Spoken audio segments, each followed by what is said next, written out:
Scaling Up Coaches team, Chuck here to teach you how to use our brand new Bose system, our wireless receiver, and our tone match, which connects the two together.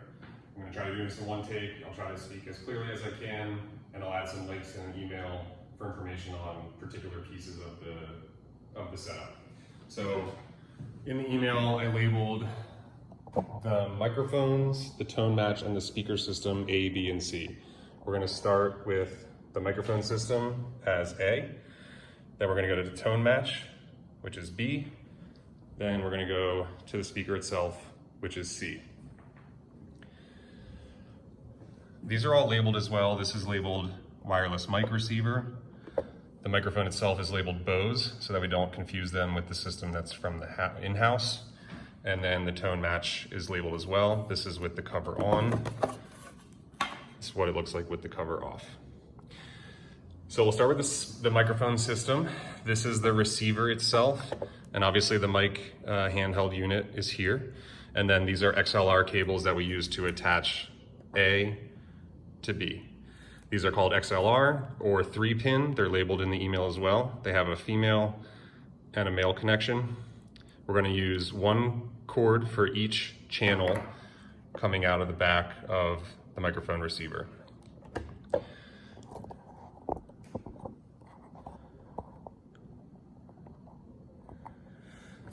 So pretty straightforward. We're gonna go the female XLR coming out of the back of the mic receiver itself.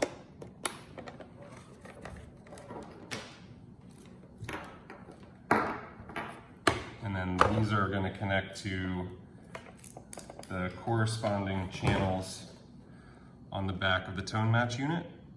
So in this case, we're going to use number 1 and 2, just for the sake of explanation. Connects like so. Sorry about that. Okay. That is the physical connection from A to B. And then on top of that, we have channels for each one of the handheld mics.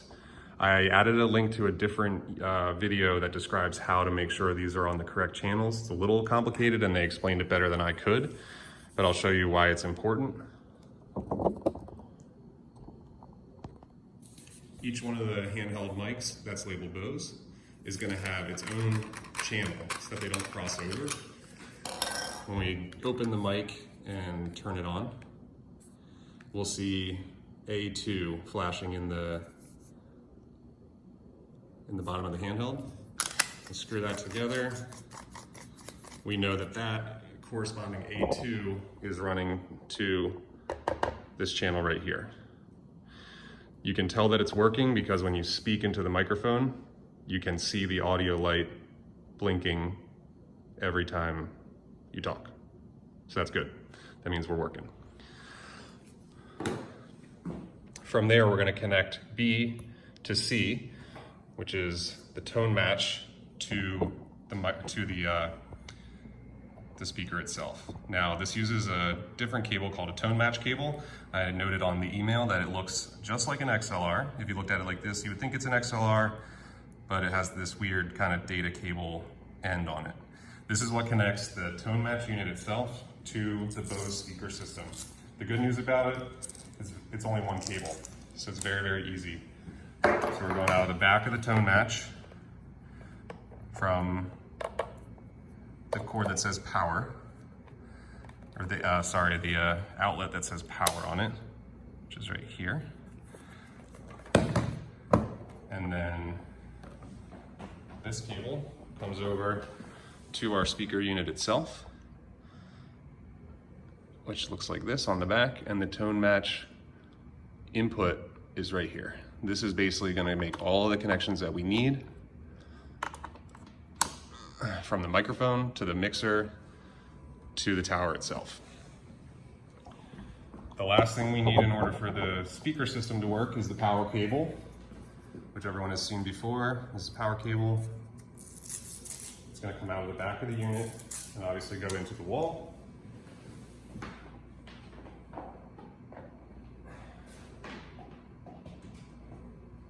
And then I'm going to show you how to attach the speaker tower itself. So what you're looking at right now is the base. That's where the subwoofer is. And then on top of that is the speaker array. This is piece number one. They both live in this case right here. This guy is really just a plastic spacer. It doesn't actually have any speakers in it, but what it does is it elevates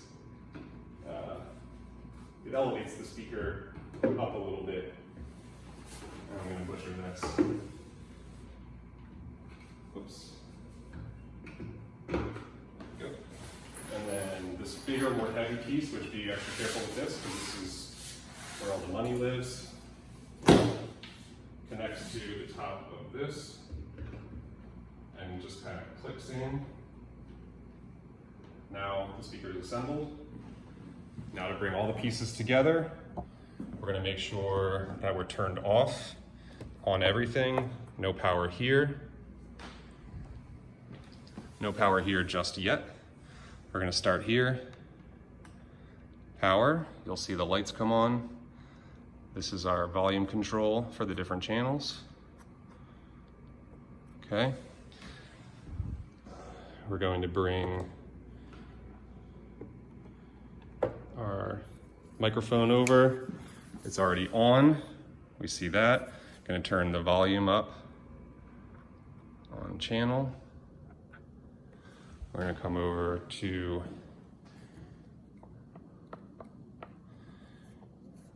the tone match, which you see is now alive. It's getting power from the speaker system now over to here.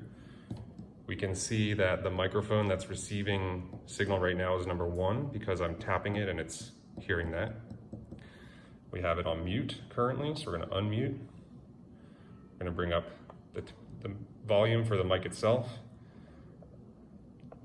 the volume for the master, which covers all of it. We have the volume up on the speaker itself.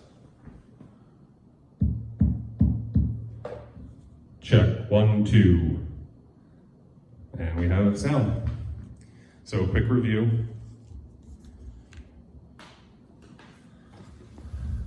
Microphone coming into the receiver going to the tone match connected to the microphone system, to the speaker system. And volume and mute for all are located on the tone match itself. And then the master override for all the volume and the mute also lives over here. So we can mute it.